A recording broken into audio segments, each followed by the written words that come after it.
Hello everyone, আজকে আমরা দেখব ত্রিপুরা ইউনিভার্সিটি এর Bengali major second semester paper 3 এর ইম্পর্টেন্ট কোয়েশ্চেন্স। এগুলো এক্সামের জন্য খুবই গুরুত্বপূর্ণ। এই সিলেবাসটা ভালো করে দেখে নাও, কারণ আজকের সব ইম্পর্টেন্ট কোয়েশ্চেন্স এই সিলেবাস থেকেই নেওয়া। আর একটা কথা, ভিডিওটা স্কিপ না করে শেষ পর্যন্ত দেখো, কারণ সব ইউনিটের ইম্পর্টেন্ট কোয়েশ্চেন্স এখানে কভার করা হয়েছে। ইউনিট 1, এই ইউনিট থেকে আমি তোমাদের জন্য নিয়ে এসেছি 5টি মোস্ট ইম্পর্টেন্ট কোয়েশ্চেন্স, যেগুলো এক্সামের জন্য খুবই গুরুত্বপূর্ণ। কোয়েশ্চেন নাম্বার 1, সমাজ সংস্কারক হিসেবে রাজা রামমোহন রায়ের ভূমিকা আলোচনা করো, বাংলা গদ্যের বিকাশে তার অবদান মূল্যায়ন করো। এই কোয়েশ্চেনটা এক্সামের জন্য খুবই গুরুত্বপূর্ণ, তাই এটি ভালো করে পড়ে নিও। তারপর নেক্সট কোয়েশ্চেন হচ্ছে, বাংলা গদ্যের সার্থকতা বিধানে বিদ্যাসাগরের কৃতিত্ব আলোচনা করো, তার সমাজ সংস্কার আন্দোলনের একটি পরিচয় দাও। কোয়েশ্চেন নাম্বার 3, কবে, কোথায় ও কেন ফোর্ট উইলিয়াম কলেজ প্রতিষ্ঠা হয়েছিল, বাংলা গদ্যের আদি পর্বে এই কলেজের ঐতিহাসিক গুরুত্ব আলোচনা করো। এখানে 5 স্টার দেওয়া কোয়েশ্চেনগুলো সবার প্রথমে পড়ে নিও, যেগুলো তোমাদের এক্সামের জন্য খুবই গুরুত্বপূর্ণ। এরপর হচ্ছে ইউনিট 2, এই ইউনিট থেকেও মোস্ট ইম্পর্টেন্ট 5টি কোয়েশ্চেন্স দেওয়া হয়েছে, সেগুলি দেখে নাও।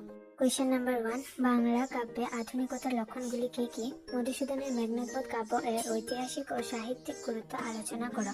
নেক্সট কোয়েশ্চেন হচ্ছে, বাংলা গীতি কবিতার ভোরের পাখি কাকে বলা হয়, গীতি কবিতা রচনা বিহারীলাল চক্রবর্তীর অবদান ও প্রভাব আলোচনা করো। এখানে আরো 3টি কোয়েশ্চেন আছে, এগুলো তোমরা দেখে নাও, প্রয়োজনে তোমরা স্ক্রিনশটও নিয়ে নিতে পারো। তারপর হচ্ছে ইউনিট 3, এই ইউনিট থেকেও খুবই গুরুত্বপূর্ণ 5টি প্রশ্ন দেওয়া আছে, সেগুলো ভালো করে দেখে নাও।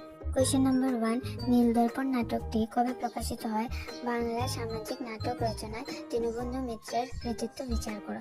তারপর নেক্সট কোয়েশ্চেনটি হলো, পৌরাণিক নাটক রচনায় গিরিশচন্দ্র ঘোষের মৌলিকতা কোথায়, নাট্যকার হিসেবে তার অবদান সংক্ষেপে আলোচনা করো। তারপরের কোয়েশ্চেনটি হলো, বাংলা সাধারণ রঙ্গালা স্থাপনে গেরাসিং লেবেদেভ এর ভূমিকা কি ছিল, বেঙ্গলি থিয়েটারের গুরুত্ব আলোচনা করো। এখানে আরো 2টা কোয়েশ্চেন আছে, সেগুলো দেখে নাও।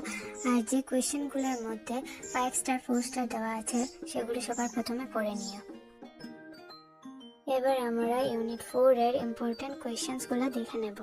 ইউনিট 4 এর প্রথম প্রশ্নটি হলো, বাংলা উপন্যাসের জনক কাকে বলা হয়, কথাশিল্পী হিসেবে বঙ্কিমচন্দ্র চট্টোপাধ্যায়ের সার্থকতা বিচার করো। তারপরে প্রশ্নটি হলো, বাংলা ছোট গল্পের আদি পর্বে ও বিকাশে রবীন্দ্রনাথ ঠাকুরের ভূমিকা আলোচনা করো, তার 2টি শ্রেষ্ঠ গল্পের নাম লেখো। এখানে আরো 3টা কোয়েশ্চেন দেওয়া আছে, সেগুলো ভালো করে দেখে নাও, এবং যেগুলোর মধ্যে 5টা স্টার এবং 4টা স্টার দেওয়া আছে, সেগুলো পরীক্ষার জন্য খুবই গুরুত্বপূর্ণ, তাই সবার প্রথমে যেগুলোর মধ্যে বেশি স্টার দেওয়া আছে সেগুলো প্রথমে পড়ে নেবে।